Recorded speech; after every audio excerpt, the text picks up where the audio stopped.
From that video, you were able to see that a child in the semi-phonetic phase was using some graphophonic knowledge to represent the sounds they were hearing in their writing.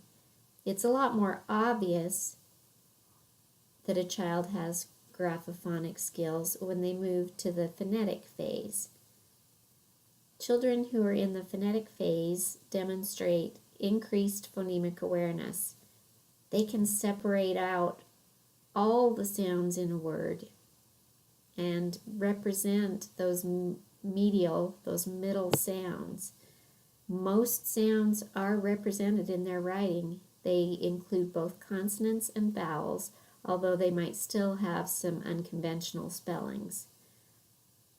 At the phonetic phase, kids really are trying to represent the words they know using sounds, and so words are spelled the way they sound.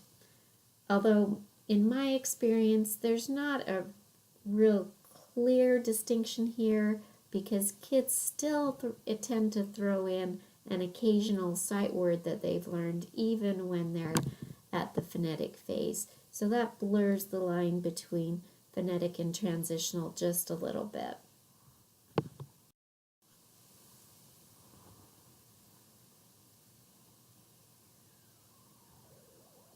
This child is definitely in the phonetic phase.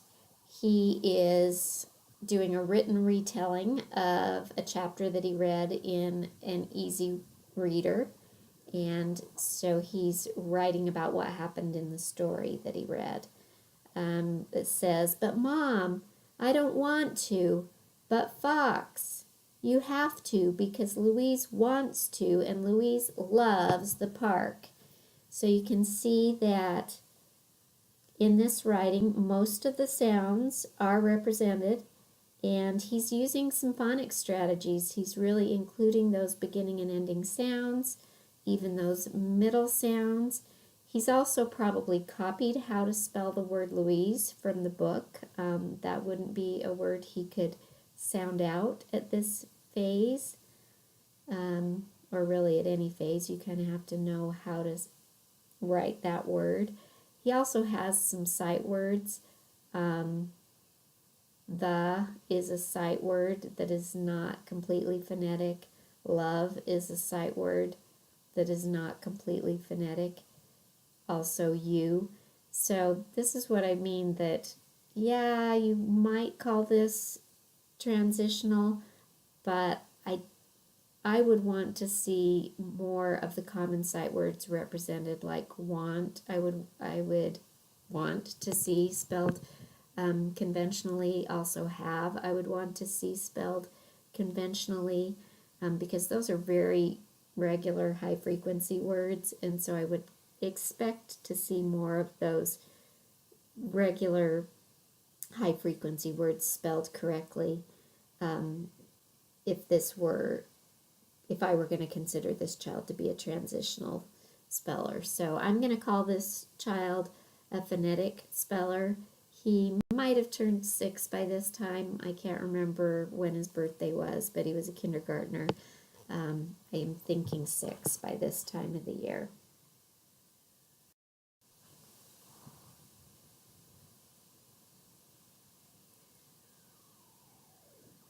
The next phase is the transitional phase, and at the transitional phase, they're going to include some common irregular high frequency words spelled correctly.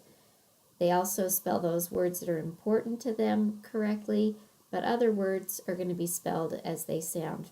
Transitional spellers are taking a lot of risks, trying to spell words, trying to represent words that maybe they've never even seen in print before in their own writing.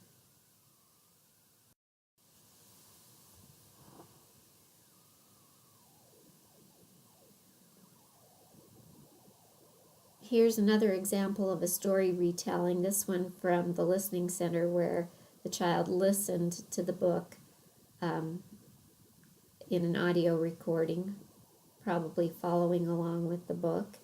And the book was I Wanna Iguana, and yes, wanna is in the title of the book. So they've copied the title of the book there and then written a summary of the book. A boy who wanted a iguana. So he kept sending letters to his mom. So here we see they've represented every sound. They have some words that are high frequency words like who and his and to, that are spelled correctly, spelled conventionally. There certainly are some misspellings, but they follow a systematic pattern. Letters, that's actually how we say that word. We don't say letters. So he's using his phonetic spelling. And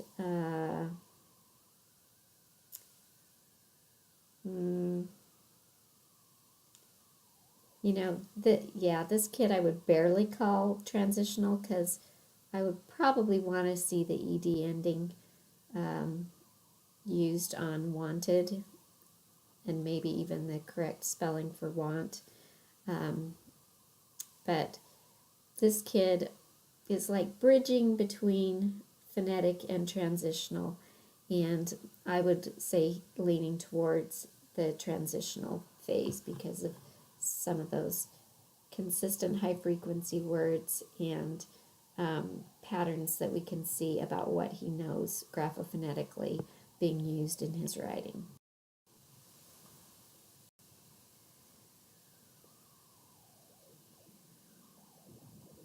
And the final phase is the standard phase. In the standard phase, most words are spelled correctly. Even you and I are going to make occasional spelling errors, so we're not going to say all words are spelled correctly in the standard phase. Misspellings might follow similar patterns, like not including double consonants when you're adding that suffix to the word, or not being sure of the suffix variant that should be used, like SION or TION or CION. So the standard phase is what we would call ourselves. We all write in the standard phase as adults, at least those of you who have made it to college, through college to this point, I would suspect are all in the standard phase. But kids enter this standard phase having more frequent misspellings than you and I do. But as long as those misspellings are following similar patterns and that most words are spelled correctly, we're still going to call them the beginning of the standard phase. Here's an example.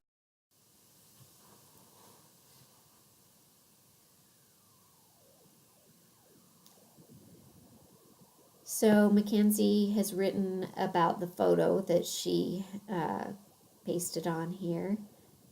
This is me, Ellie, and Taryn. We are at the Fort Collins Museum. I'm spinning the token thing.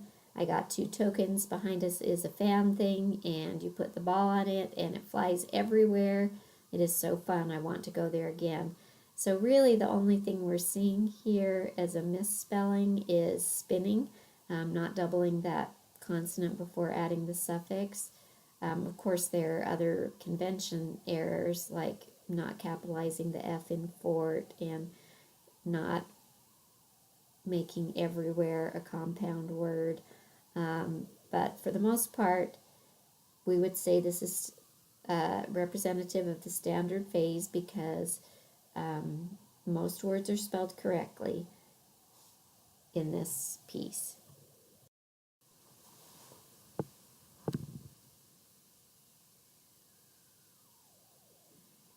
Since you are going to need to be able to identify stages for the final exam and explain why you call it that phase, I'm going to give you some examples to practice on. More importantly, in the real world, when you're a teacher, you're going to be using your knowledge of the phases to help you know how to support kids to recognize what they do know and what they're ready to learn. In other courses, you're going to be talking about how to support that developing understanding. But for this course, we're just laying the foundation by making sure you understand what those phases are. So as you look at these examples, you might want to have page 107 from the Lewin Kinsler text in front of you, so that you see the checklist with all the phases and the basic descriptors of those phases. And as you look at each example, you should be able to say, why isn't it the stage below the earlier phase? Of course, that doesn't work for pre-communicative because there isn't an earlier phase. But you should be able to say, well, it's not the earlier phase because they are showing X, Y, or Z. And that leads into the next bullet, what characteristics of the stage are present in their writing, and then why doesn't it quite justify that next phase? What's not present in their writing? So let's practice.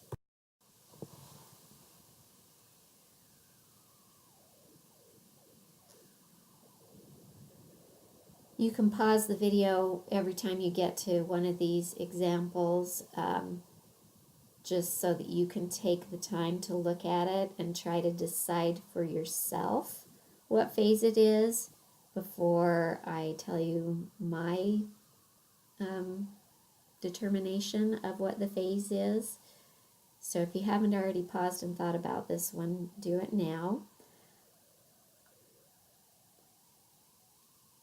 I happen to really love this example because it's from my youngest daughter, Erin, who is now like, I don't know, 26 maybe.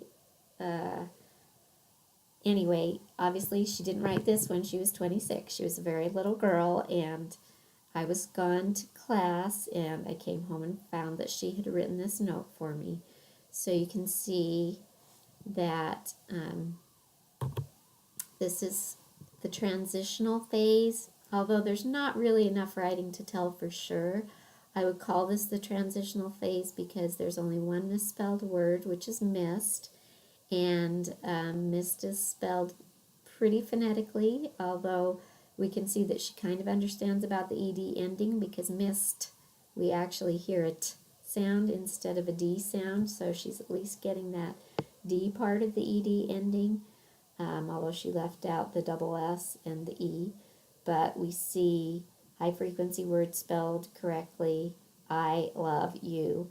All of those are words that are not phonetic, and so she has those high frequency words. So that is a characteristic of the transitional phase. So I would call that transitional. Again, it says, Mom, I missed you. Love, Erin.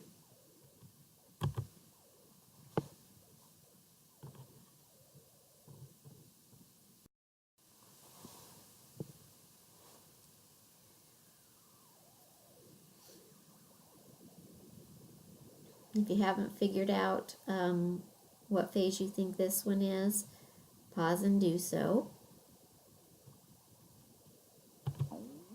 I called it the phonetic phase because it's pretty readable. You can see that most of the sounds are represented in writing. They're really using their phonics skills.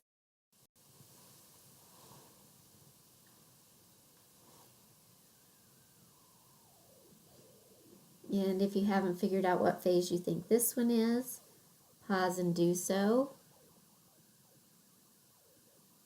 I'm going to read it for you just because this is one of my favorite writing examples collected from an awesome kindergarten student of mine who's now a grown up. Anyway, it says, one of my fish died right when I got it. My grandma is not here. I will have a funeral for my fish. I went to a restaurant yesterday. Now I have 3 fish. I will get new fish. I found a little toy cat. My new friend is Adam. I will not, hmm,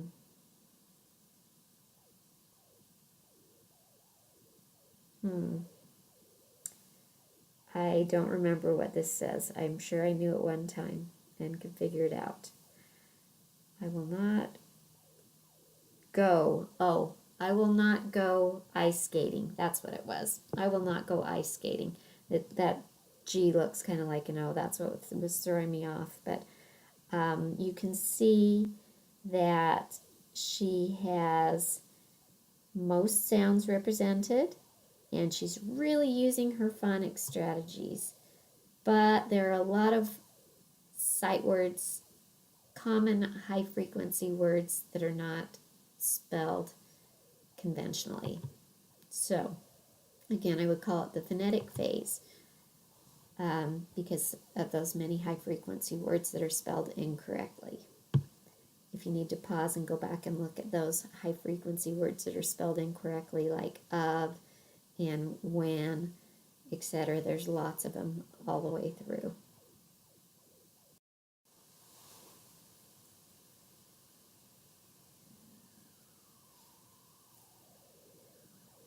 Pause if you haven't figured this one out.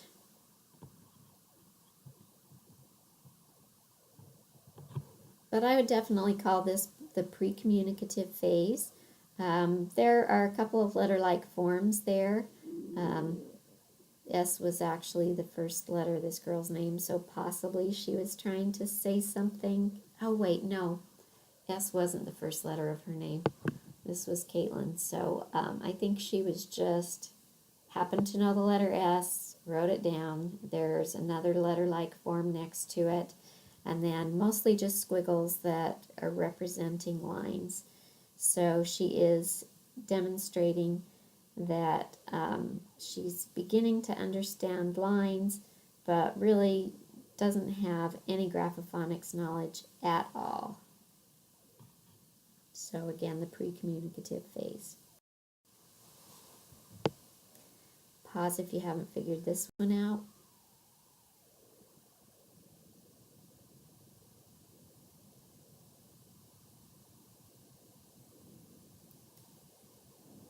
Okay, this one includes some of the sounds of what he's trying to say, but there are many sounds that are not represented. What it says is, I can play soccer and football and basketball. So you can see that there are a lot of sounds not represented, which is why I would call it the semiphonetic phase. He's definitely using some graphophonic knowledge. There's even a couple of sight words, I, can, and, spelled correctly, but there are so many sounds missing that we really can't call this the phonics phase.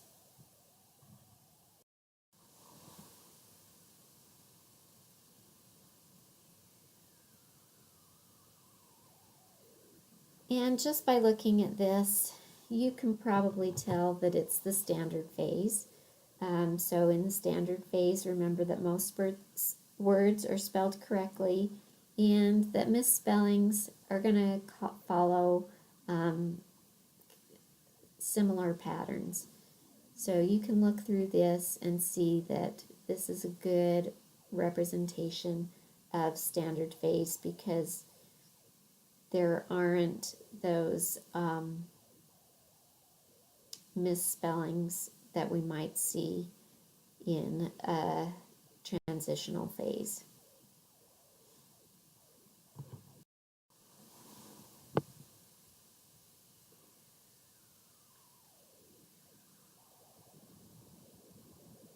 This one I got to read to you. It says, do frogs wear perfume? It's not that easy to tell unless you really take the time to puzzle this one out and you recognize that that first letter is a D. So, do frogs wear perfume?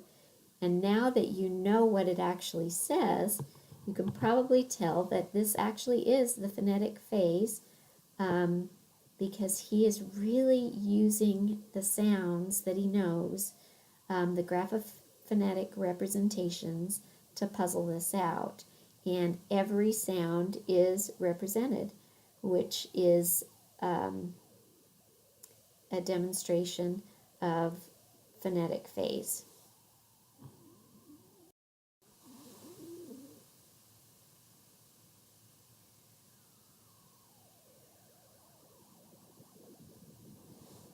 Without having the child here to read this for us, it's a little difficult to tell, but this is a representation of the semiphonetic phase because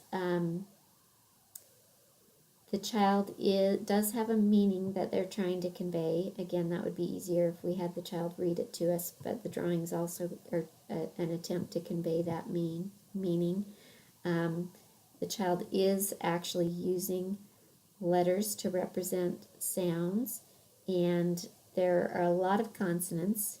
We can see, and that's one of the biggest cues, even though the child isn't here, that we see just lots and lots of consonants, not enough vowels for it to be a phonetic phase, but enough consonants for it to be semiphonetic, even though there's not really space between words here. I would still call this semiphonetic because they really were trying to use the sounds, the graphophonics patterns that they knew to represent their message.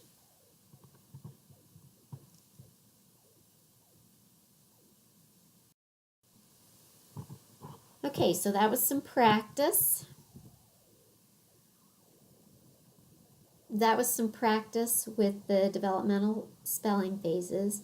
Now we're going to just talk a little bit about two special populations, English learners and struggling readers.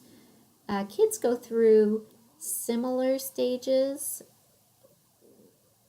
All kids go through similar stages, although there's going to be some variation in how they move through those developmental phases. And for example, when they're integrating sight words, a lot of that depends on their exposure to print and their any spelling instruction that they might be getting, any instruction they might be getting in high frequency words. That's going to influence their progression from one stage to the next.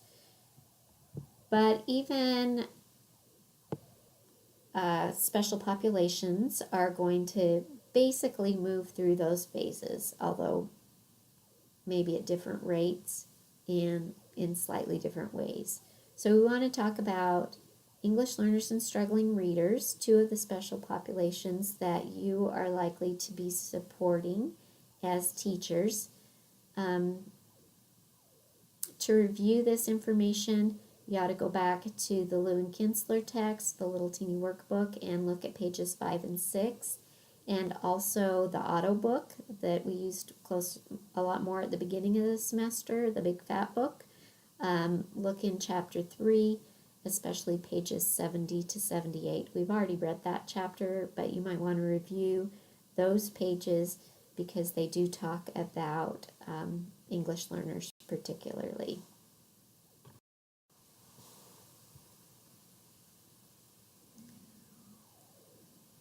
So from the auto text, we know that English learners' language development is influenced by characteristics of the learner themselves, by the social settings that they are hanging out in, and the linguistic input that they get there.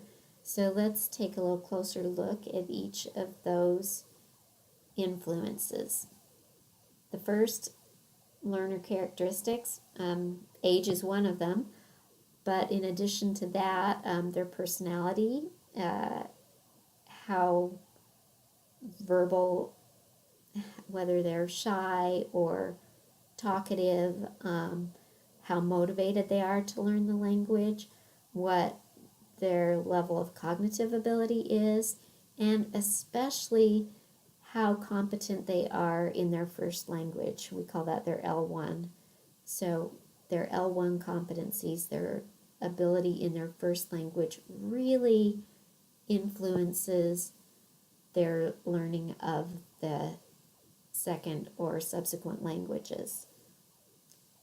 In terms of social setting and how that influences language development, it really matters whether they are an active participant in that social setting or whether they're just a passive listener.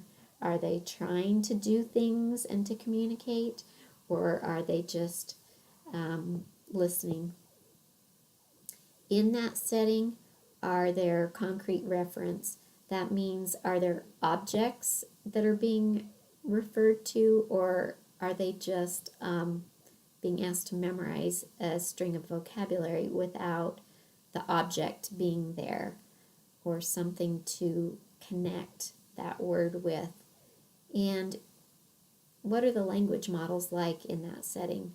Do they use complex linguistic structures, or are they speaking mostly in, short directive sentences? That also branches into the linguistic input. So are they getting exposure to a lot of language in that target language, and what's the quality of the language that they're being exposed to? And also here is the idea of comprehensible input.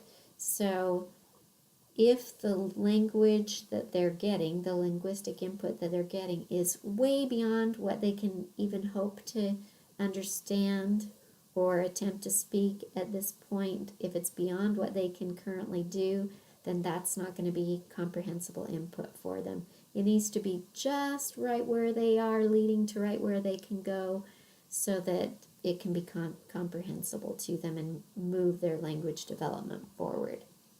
So those are some of the influences on language development for English language learners: the learner characteristics, the social settings, and the linguistic input that they're getting.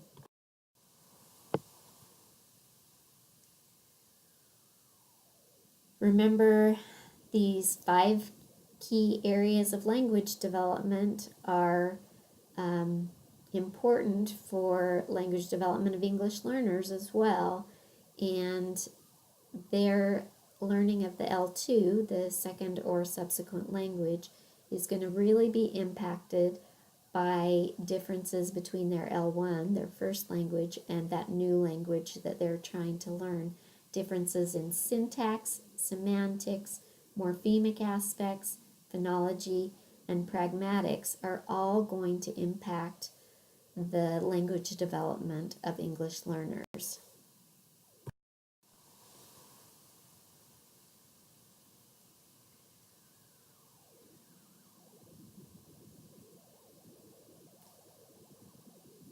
English learners are going to be able to acquire word analysis skills in English more easily when they already have phonological and phonemic awareness in their first language. If they don't have that foundation, then learning to read in a second language is going to be much more difficult. They can't bridge between their phonological and phonemic awareness in their first language if it wasn't developed there. And it's much more easy to bridge between those phonological and phonemic awareness skills between languages rather than have to develop it from scratch, basically, in their new language. When English learners' first language has different sounds than are present in the new language, if the new language has sounds that weren't in their first language, that is going to represent a challenge. Also, phonics is going to be learned a lot more easily for English language learners when contextual support is provided. So they actually benefit from having context clues. Think about our discussion of context clues and how it helps kids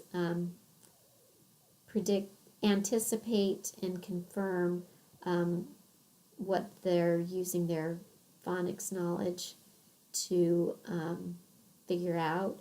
So studies have shown that English learners benefit from having that contextual support. Another thing that research has shown us about English learners learning to read is that they learn phonics more easily through analogy. So using onset and rhyme to help them learn graphophonic knowledge is going to be a beneficial approach for English learners.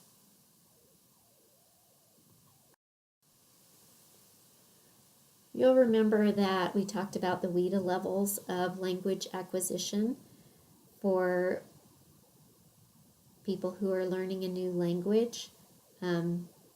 This table shows their receptive language. Receiving language is through listening and reading. That's how we receive language. We're being passive recipients of the language. So when learning English as a second or subsequent language, receptive knowledge develops first and can then be a bridge to writing and speaking. For the final test, you are not going to need to be able to label these phases as you did on a previous test. So don't go back and spend a lot of time memorizing all the categories. I did want you to at least have some basic understanding of those descriptors. What I want you to understand now, and we'll do some more work with that this week, is as you look at the way their language acquisition progresses from level 1 to level 6, you're going to see increasing depth of understanding and increasing complexity of understanding represented in those different levels. So again, these are the WIDA levels for receptive language, and here are the ones for expressive. We'll do an activity with these next week. I just want you to be aware of, kind of like with the developmental spelling patterns, language acquisition for second language learners progresses through phases, and in schools, those WIDA levels are typically used to describe where English learners are in their language acquisition for both receptive and expressive language.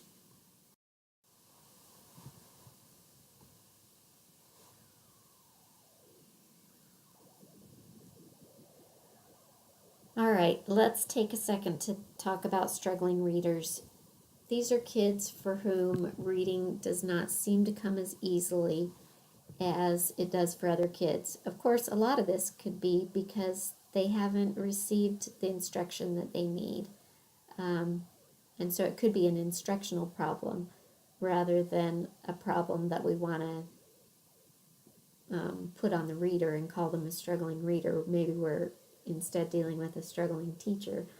But in general, we want to think about how to support kids who are experiencing difficulty in learning to read. Certainly, some kids progress more slowly than others. It takes longer for them to develop reading skills.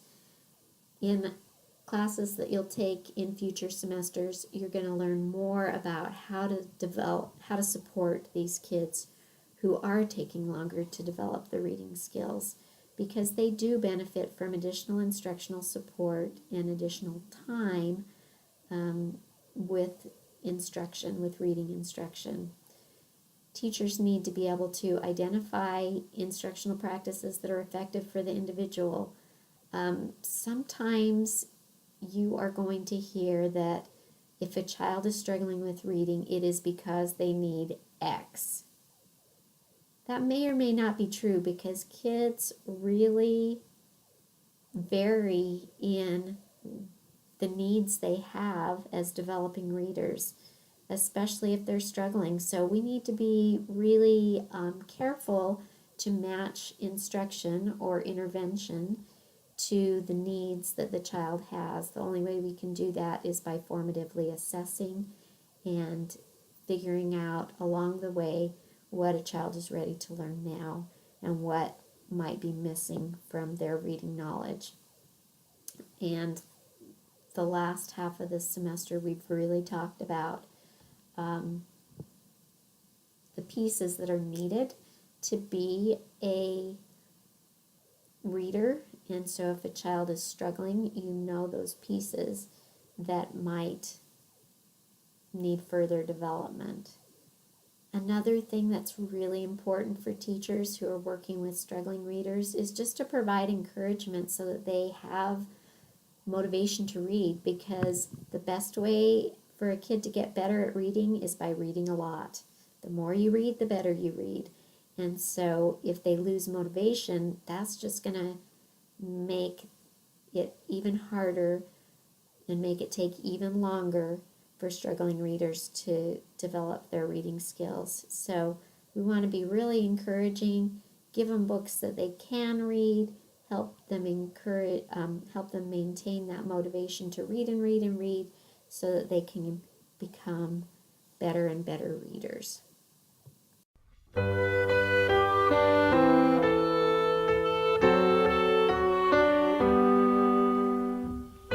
we think about all kids, all people, and how they learn to read, every star is different, and so is every child. Some are bright and happy, and some are meek and mild. Everyone is needed for just what he can do. You're the only person who ever can be you. A shining star, shining brightly, not so very far. Shining brightly, be a shining star. Shine so brightly, shine right where you are, brightly. It made me think of this song called Every Child is Different. It starts off, every star is different. I can shine for others and let them feel my love. Follow the commandments that come from God above. I can help another to learn to choose the right. Having faith and courage will let my star shine bright. Some are bright and happy, and some are meek and mild. Everyone is needed for just what he can do. You're the only person who ever can be you.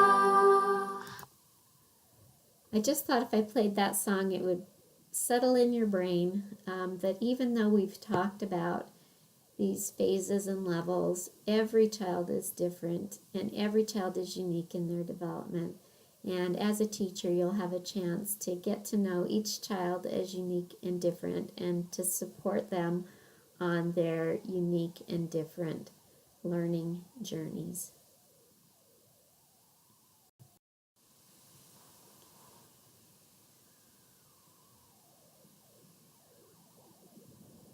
That is it for this lesson, but I want to just talk a little bit about the assignment that is due on December 5th. It's explained in your syllabus, and there's further description in Blackboard in the content area where you'll upload that assignment. So the assignment that's due asks you to really reflect on your experience with this class and the impact that it's had on you. So respond to the question, how has what you learned about language and literacy influenced the way you respond to text? What do you notice now as you read? Do you kind of stop and notice some different things that you weren't really aware of before in your own reading?